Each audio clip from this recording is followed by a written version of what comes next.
বাংলা নববর্ষ আমাদের সংস্কৃতিতে কিভাবে এলো তা জানতে হলে আমাদের অবশ্যই বাংলা নববর্ষের ইতিহাস সম্পর্কে জানতে হবে। পহেলা বৈশাখ বা পয়লা বৈশাখ পালন করা হয় বাংলা বছরের প্রথম মাসের প্রথম দিনে। প্রথমে সৌরপঞ্জি অনুসারে বাংলা মাস পালিত হতো অনেক প্রাচীনকাল থেকেই। তখনও আসাম, তামিলনাড়ু, ত্রিপুরা, বঙ্গ, পাঞ্জাব প্রভৃতি সংস্কৃতিতে বছরের প্রথম দিন উদযাপনের রীতি ছিল।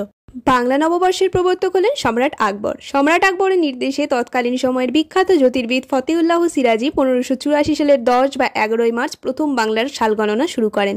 তবে সম্রাট আকবরের সিংহাসন আরোহণের সময় 5ই নভেম্বর 1556 সাল থেকেই মূলত বাংলা সনের সূচনা ধরা হয়। বাংলা সনের প্রবর্তক নিয়ে সম্রাট আকবর বেশি আলোচিত হলেও বাংলা পঞ্জির উদ্ভাবক ধরা হয় আসলে 7ম শতকের রাজা শশাঙ্ককে।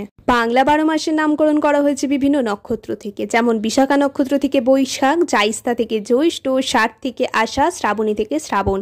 এমন করেই বাংলায় নক্ষত্রের নামে মাসের নামকরণ করা হয়।